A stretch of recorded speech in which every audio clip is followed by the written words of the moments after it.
नमस्कार।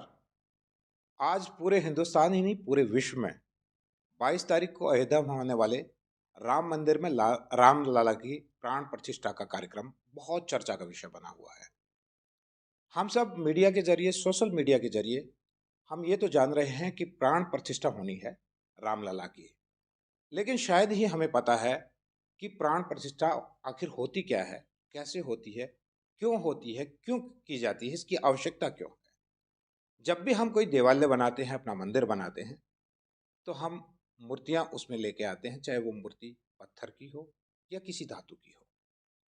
उसके बाद की जो सनातन विधि, वैदिक धर्म के अनुसार जो विधि होती है, उसमें जो कार्यक्रम होता है प्राण प्रतिष्ठा का, वही जानने के लिए आज हम आए हैं। हमारे साथ हैं आचार्य सुरेंद्र देवाचार्य कृष्ण जी, विद्वान हैं, और इनसे जानना चाहेंगे कि आखिर प्राण प्रतिष्ठा क्या होती है, क्यों की जाती है और कैसे होती है।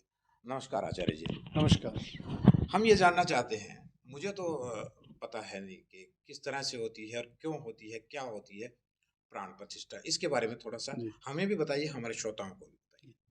जय श्री राम, जय श्री कृष्णा। आओ चले धर्म की ओर में। आज का विषय धर्म को लेके ही है और धार्मिक कार्य ही इसमें किया जाता है। जैसे कि आपने पूछा है कि प्राण प्रतिष्ठा, सबसे पहले हम जानेंगे बहुत सूक्ष्म भाषा में और सूक्ष्म शब्दों में इसको जानकारी लेंगे कि प्राण अर्थात की जीवन, प्रतिष्ठा अर्थात की स्थापना, जो हमारे वामन पुराण में भी लिखा है और मत्स्य पुराण में भी हमें इसके प्रमाण बहुत ही सहजता से प्राप्त हो जाते हैं। जिसमें प्राण यानी कि जिसमें जीवन की स्थापना की जाए उसको प्राण प्रतिष्ठा कहते हैं। बहुत ही साधारण शब्दों में हम इसको बताएंगे। और प्रतिमाओं में भगवान के जीवन को स्थापित करना, वैसे भगवान सर्वत्र है, लेकिन जो हम कहते हैं कि है मानव किसकी करे हम उदारता, किसकी करे तारीफ, वह भगवान मिट्टी से इंसान को बनाता है और इंसान मिट्टी से भगवान को बनाता है। तो वही प्रतिमाएं जो बनाई जाती है उसमें भगवान का आवाहन करना, भगवान के प्राणों को स्थापित करना ही प्राण प्रतिष्ठा कहलाता है। और यह सब वेद मंत्रों के द्वारा और पुरोहित के द्वारा किया जाता है। तो किस तरह से की जाती प्राण प्रतिष्ठा करने के लिए वैसे तो शास्त्रों में बहुत बहुत ज़्यादा अनेक अनेक उदाहरण भी दिए गए हैं और प्रमाण भी दिए गए हैं। जो हमारे हिंदू धर्म सनातन संस्कृति में जो प्रतिष्ठा के प्रमाण दिए गए वह यह है कि भगवान की प्रतिष्ठा करने के लिए सबसे पहले शुभ मुहूर्त का आंकलन किया जाता है। उसके बाद महा इत्यादि का आंकलन किया जाता है। और फिर उसके बाद जो किया जाता है वह ये निर्धारित किया जाता है कि हमें 7 दिन में प्रतिष्ठा करनी है या 9 दिन में करनी है, 11 दिन में हमें प्रतिष्ठा करनी है। 7 दिन, 9 दिन, 11 दिन में यह होता है कि हम उसमें मंत्रों की संख्या के लिए समय को बढ़ा देते हैं, लेकिन ना तो उसके अंदर विधि का लोप होता है, ना ही मंत्रों का लोप होता है। उसके अंदर पूरा विधान से किया जाता है, लेकिन समय को देखते हुए देश काल पात्र के अनुसार समय 7, 9 या 11 दिन किया जाता है। इसमें 10 से 12 वास इसमें स्थापित किए जाते हैं, शामिल किए जाते हैं। वह वास होते हैं जैसे कि जलादिवास है या गंधादिवास है या पुष्पादिवास किया जाता है, शयनादिवास किया जाता है। इसमें यात्रा इत्यादि भी निकाली जाती है भगवान की। और फिर उसमें प्राणों की प्रतिष्ठा के लिए वेद मंत्रों का सहारा लिया जाता है। पुरोहित को निमंत्रण किया जाता है सबसे पहले, और पुरोहित आकर इस कार्य को आगे बढ़ाता है, इसको गति प्रदान करता है। अच्छा, क्यों आवश्यक है प्राण प्रतिष्ठा? जी, बहुत अच्छा प्रश्न आपने किया है कि प्राण प्रतिष्ठा क्यों आवश्यक है। देखिए, एक कारीगर ने एक आकृति बनाई है भगवान की। सपोज करो कि भगवान श्री राम की उन्होंने आकृति बना दी है। वो पत्थर पहले भी वहीं पड़ा हुआ था, अब उसमें आकृति बना के अब भी वहीं पे स्थापित है वो, यानी कि उसके अंदर स्थापना नहीं की गई, अब भी वो चलायमान अवस्था में वहाँ पर रखा हुआ है। अब उसको देवस्थान पर लाया जाता है और लाकर स्थान निर्धारित किया जाता है उसमें, और फिर वहाँ पे स्थापित करके प्रतिष्ठित करके उसको प्राण उसमें डाले जाते हैं। इसलिए डाले जाते हैं कि भगवान की मूर्ति में प्राण डालने से हमारा भाव है कि भगवान उसके अंदर विराजमान हो चुके हैं। एक ऐसा स्थान देवालय, शिवालय, गौशाला इत्यादि में यह निर्धारित किया जाता है, जिससे भगत अपनी मनोकामनाओं की पूर्ति करवाते हैं। वहाँ जाके भगवान से प्रार्थना करते हैं मानव कि मेरी इच्छाओं की पूर्ति हो जाए।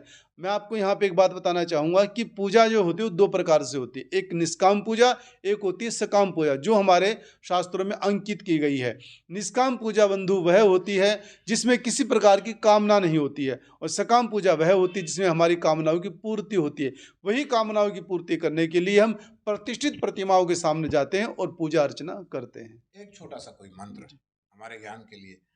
मुझे तो मंत्र नहीं आते, लेकिन हम आपसे जानना चाहेंगे कोई मंत्र इससे जुड़ा हुआ। जी, देखिए, मैं यहाँ पे आपको बताना चाहूँगा कि पुरोहित जो कार्य करता है वो पौरोहित्य के द्वारा करता है। शास्त्र कहते हैं कि पुरः अग्रे हितम कल्याणम करोति यजमानस्य स पुरोहित तस्य भाव है पौरोहित्य है। जो यजमान के कल्याण की बात करे वह पुरोहित होता है, और यजमान के कल्याण के लिए जिस शास्त्रोचित विधि का अनुसरण करता है उसको पौरोहित्य कहते हैं। और यह कार्य होता है पुरोहित और यजमान के मध्य में। इसके लिए दृढ़ यजमान चाहिए और विद्वान इसके अंदर पौरोहित चाहिए जो इस कार्य को आगे बढ़ा सके।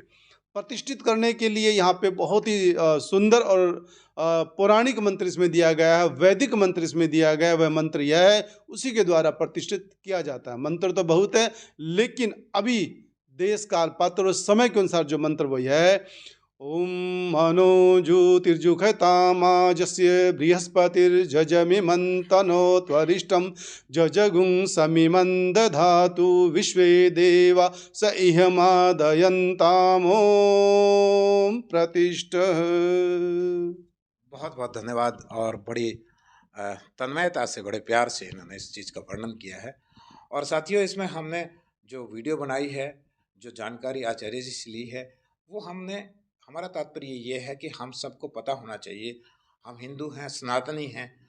जब एक वाक्य, एक विषय इतना प्रचलित हो रहा है, उसका इतना शोर है, इतना गुंजायमान है, तो हमें उस चीज़ का पता होना चाहिए कि प्राण प्रतिष्ठा आखिर होती क्या है। तो हमें दो चीज़ें समझ में आई हैं इसमें।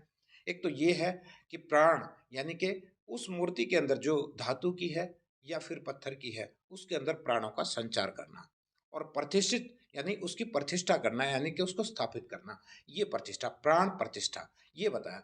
और जो संचार जो प्राणों का है, वो हमारी वैदिक रीति के अनुसार, हमारे जो शास्त्रों के अनुसार, जो मंत्रोच्चारण से उसमें प्राण संचारित किए जाते हैं। तो ये है कुल मिलाकर वो प्राण प्रतिष्ठा 22 जनवरी को अयोध्या में होने जा रही है। आचार्य जी, आपके सहयोग के लिए, आपने जो जानकारी दी, आपका बहुत बहुत धन्यवाद। जी, आपका भी बहुत बहुत धन्यवाद। जय श्री राम, जय श्री कृष्ण। जय श्री राम, जय श्री कृष्ण।